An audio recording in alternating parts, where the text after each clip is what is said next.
So there's still the mention of Canada and the 51st state conundrum question that Donald Trump wants to swap in. He pledges his, allegiance to help the people of Canada. I have suspicions. Obviously, people have suspicions. There are some people that just fall into that trap. But as I remind people, you're talking about the United States that barely serves its own people's interests, that barely represents even the mega culture that they cultivated. Um, do you really want that represented in Canada? Do you really want that, representing Greenland? We hope that that's not going to happen. We hope for strong, effective leadership to save our sovereignty that's eroding away from the billionaire class, eroding away from global institutions. And having Donald Trump buy that out is just going to cave right into that. It's going to be exactly like George Soros. It's going to be exactly like Klaus Schwab.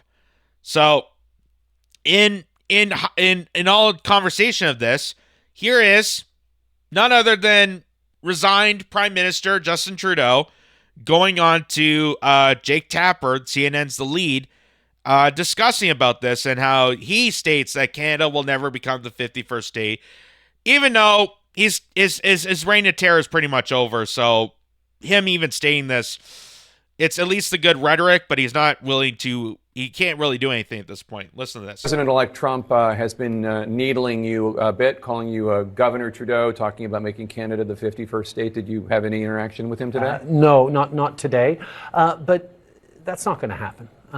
Canadians are incredibly proud of being Canadian. One of the ways we define ourselves most easily is, well, we're not American. There is such a depth of pride that's not actually an issue. What I think is happening in this is President Trump, who's a very skillful negotiator, is getting people to be somewhat distracted by that conversation, to take away from the conversation around 25% tariffs on oil and gas and electricity and steel and aluminum and lumber and concrete, and everything the American consumers buy from Canada is suddenly going to get a lot more expensive if he moves forward on these tariffs. And that's something that I think we need to be focusing on a little bit more. So that's what Justin Trudeau is saying, that it's never going to happen. It's a distraction to get away from the tariffs, to mention about how it's going to affect, aluminum, steel industry. It's going to affect lumber. It's going to affect, farmland, agriculture, things that we often trade with the biggest trading partner, obviously the United States. Like, obviously, this is a factor.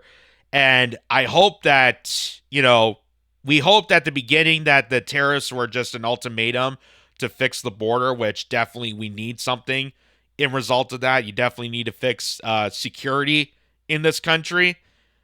But now, as they're seeing it, escalated to what it is right now, it doesn't seem like it actually matters about border security. In fact, the border security, as Trump even stated, it's an artificial line. You got to get rid of the artificial line so we can just storm into Canada, take the oil. Regarding the oil, the rest you can just, screw off. So, that being said, and again, Justin Trudeau now being the resignated prime minister, again, he says the right words, but a little too late on that action. So, here is Elizabeth May have to say about this. Elizabeth May, the Green Party leader and favorite drunk aunt of Canada, as you're about to see here. She stated that Canadian politicians are now threatening to take California, Washington, and Oregon. That's from End Wokeness. So Elizabeth May is trying to make this deal back to Donald Trump by saying, oh, you want to take Canada as the 51st state? Well, we're going to take some of you. And then that's when I retweeted this, saying, when did nations become a drunken game of cards? It feels like poker, really. What the F, Elizabeth May. Also, geographically, if Canada were to seize American territory, it would be Alaska. And here's why. Here's why. Let's two reasons why that would be the case. Number one, the border between Alaska and Canada goes down the Yukon. It goes right down to BC. It's one of the largest state borders in Canada. So it just seems like it'd be a better acquisition than trying to take the Pacific coast and going down that way than be just to go out. Like, it just make more geographical sense. The second thing, and this is the more economical side of this, is that Alaska is an energy powerhouse. That state utilizes its energy reserves and gives subsidies to the residents. And I've seen this before. I've seen people in Alaska that, because of all the oil drilling, because of, the excavation of natural reserves and fossil fuels in that state, as devastating as it looks, as people, don't want to live next to an oil field, they do get subsidies. They do get the burden of saying, hey, we're going to drill in your community, but here's some money to alleviate that pain. So that, it just, to me, seems more feasible, seems more rationale. I'm not saying that we should invade Alaska. That's not the point of this. I'm saying that if Canada did ever, at some point, if Canada ever did wanted to seize territory from America, I doubt it will. I doubt it ever will. But if it wanted to, Alaska seems to be a lot of a better choice than trying to take the Pacific coast, because it's just, there's no real reason to it. There's no real rational reason to it. But here's Elizabeth May doubling down on this argument, and again, she's everyone's favorite drunken aunt, because listen to how she sounds. So no, sorry. And I really also take offense, sorry, Mr. Trump, took offense to your idea that Pierre Poilievre wasn't good enough to lead the Conservatives. Wayne Gretzky, I mean, he's great. He is the great one. He skates to where the puck is going. It's not going to MAGA. The puck is on a Canadian ice rink. And by the way, Mr. Trump, please, before making public pronouncements that Wayne Gretzky should run for prime minister, give yourself or get yourself a briefing on the nature of parliamentary democracy, a Westminster parliamentary system, and a constitutional monarchy. So she's referring to, obviously, this is a joke, that having Wayne Gretzky as prime minister, that Trump has stated. I mean, obviously, people are not taking a light to that. Like, they're not giving that a breath of air. They know that it's a joke. They know that it's just Trump being Trump, because, again, even she stated there that Donald Trump knows nothing about parliamentary politics. Like, that's a totally different system. Wayne Gretzky has no interest in politics, and I think that's better for him, because, as you see with many athletes and celebrities, when they get themselves involved in politics, it doesn't look well for them. It doesn't look well for them. So, as much as Wayne Gretzky would be an effective leader, I don't know, maybe he becomes president of the NHL. Is that a thing? President of the NHL, president of Hockey Night in Canada, maybe get Don Cherry back so that ratings would actually be good again for hockey viewing in the nation. I don't know, just giving some suggestions out here. Where no one runs for prime minister. We have elections for members of parliament. We don't get to pick and choose among our billionaire friends for who gets a seat at the cabinet table. If they're not an elected member of parliament, well, Canadian system is different from that of the United States of America. Yeah, the Canadian system is definitely different. We don't have billionaires up front that elect us. We have our insiders within the party that pushes us to elevation.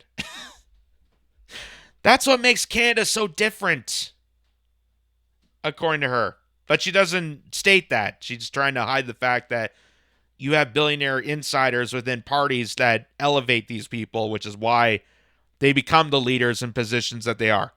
It's not because the people want it. It's because the power, money-hungry people want it. I suggest that Mr. Trump find one of his grandchildren's school books and look at the year 1776, which may explain a few things to him about why our systems of government are different. I don't want to belittle Mr. Trump, but on the other hand, hey, Donald, have we got a deal for you? You think we want to be the 51st state? Nah, but maybe California would like to be the 11th province. How about it? California, Oregon, Washington, You've got geography in common with us. And not only that, we've already got a carbon trading system between California and Quebec. We've got some strong alliances. So, exactly why those three? Why exactly those three? Again, I'm not saying that Canada should be invading, even considering this motion. This is just a drunken rant by Elizabeth May. But why? Why? What is so significantly special? And no disrespect to those states. There's great people along there. What is significantly special that Washington, Oregon, and California need to be part of Canada? Isn't that what, BC and Vancouver are for? Like, that's kind of like the Hollywood of the North. You go to Vancouver, it's got kind of the same almost geographical climate and same geographical landscape. A lot of Hollywood actors and a lot of movie stars go up there to film. They have the film credits, whatnot. Why needing this? Why? Considering what California is right now, like, really? Really? You're going to blurt this out now after what has happened down there? Now, I don't know when this came out, so it could be way before the wildfires, but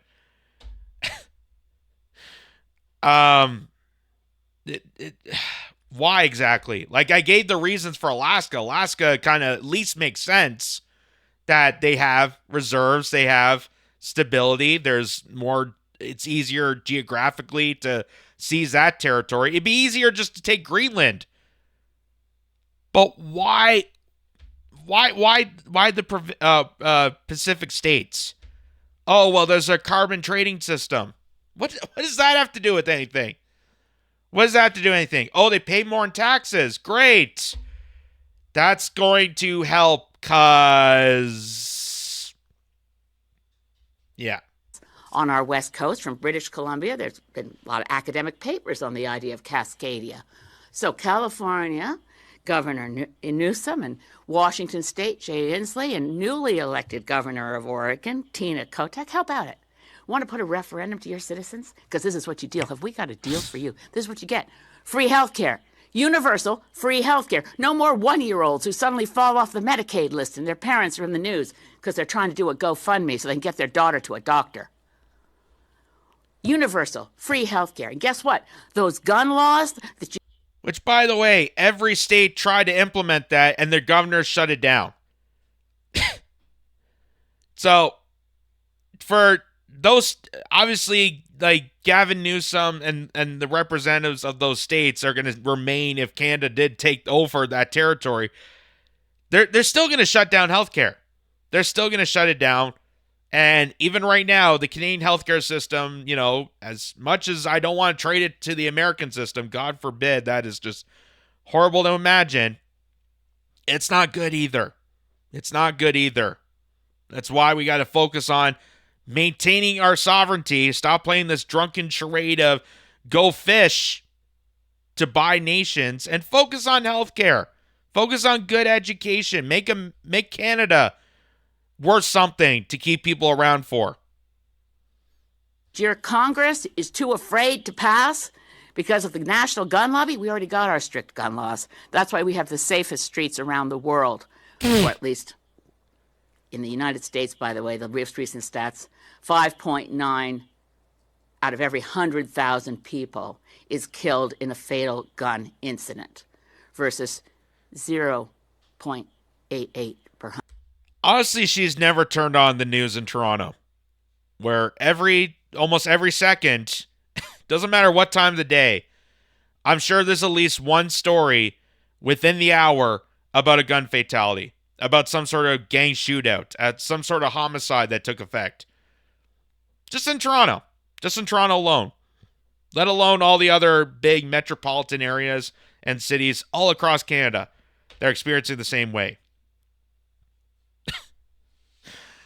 So this is just a ridiculous, drunken, stupid rant by Elizabeth May that just has no real standing in the discussion of this. Like, Well, you want to take Canada for the 51st state? I got a deal for you, Donnie.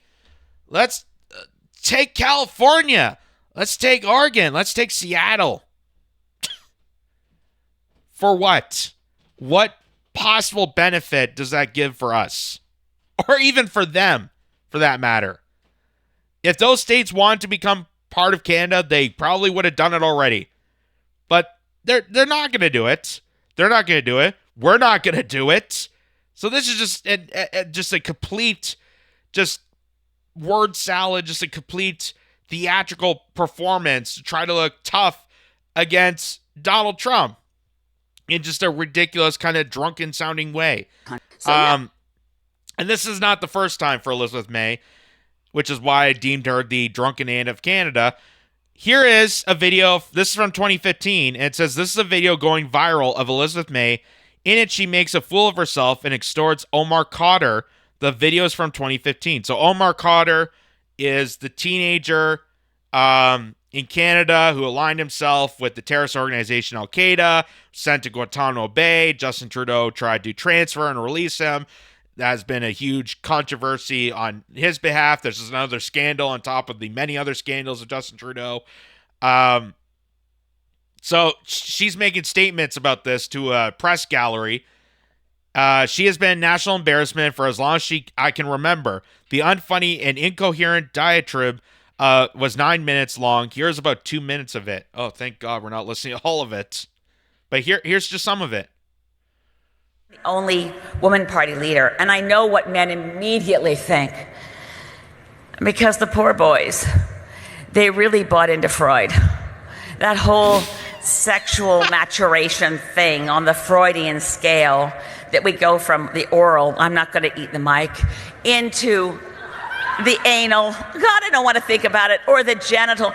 Guys get stuck on this Freudian stuff, so they immediately assume that I'm envious of the things the boys have that I don't have. What is happening? What is happening? This is a political leader. I don't know what context this is. This is no. Oh my God. Was this a convention for Dr. Ruth fans? What the hell is this?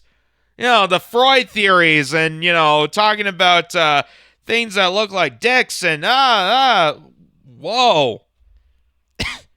And this is supposed to be a press conference. This is like a gallery. And she's talking about Freud. What the hell is going on with you? Oh, there's more. They assume that I suffer from classical Freudian debate envy. But I no longer do. Praise the Lord, free at last. I am not suffering from debate envy because, thanks to a few of the boys, I get to be in the debates. Yes, it will be fun. I'm looking forward to it. And I am happy to say we are all equal and we get to participate as equals.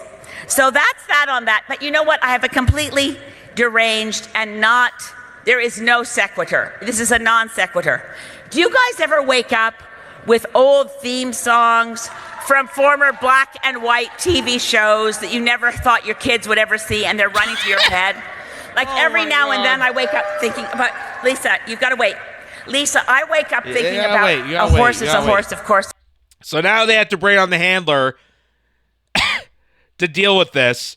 And even this lady is not convinced. She's like, oh, God, why? Oh, God, the embarrassment.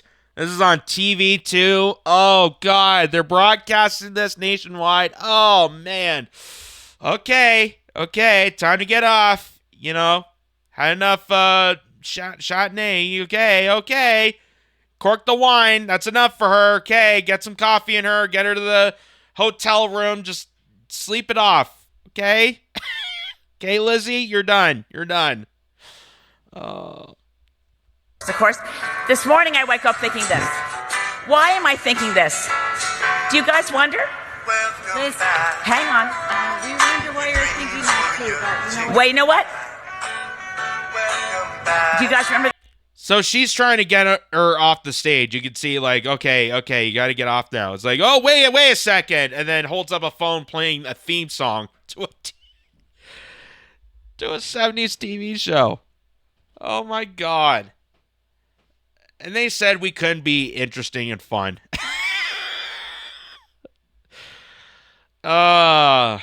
This is our Green Party, ladies and gentlemen. This is our Green Party.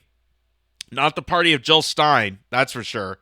This is more like a drunken slooper that tries to sound European but not. I don't know. It's chaos either way. The theme song. Welcome back. Who knew Cotter was spelled Khadr? Welcome back, Omar Cotter. It matters to say it. Welcome back, Omar Cotter. You're home. Doesn't it strike you as unusual? I didn't use up my time. No, you didn't. There's a lot unusual about your speech, Liz, but we're going to take off. There's a lot more of this speech where we're gonna take off because this is already a shit show. This is a runaway train. This is so awful. Oh my God. And just to put in context there, she's playing the theme song to Welcome Back Kotter, a TV show with John Travolta in the 70s, in reference to a terrorist that got returned to Canada from Guantanamo Bay. Just to put that in context, put that out there. This is a drunken rant in a room full of dignitaries of the press. This is I'm not sure exactly what event this is, but you had the leader of the Green Party, drunk offered skunk, going into Freud talk, doing sex therapy on stage, apparently, and then proceeds to get her cell phone out to play the theme song to Welcome Back Kotter in the hopes that it will warm the people of returning a Al-Qaeda terrorist to Canada. So much so that a stagehand, one of her members within the party, had to storm up on stage to go, okay, yeah, she had a lot more to say, but you've already embarrassed enough, okay, Aunt Lizzie, you gotta go, okay, you're done. Oh, I'm sorry, I didn't want to be here, she made me, she's my designated ride, oh, God, awful. Okay, call the Uber, call the Lyft, this is over, this has gotta be over.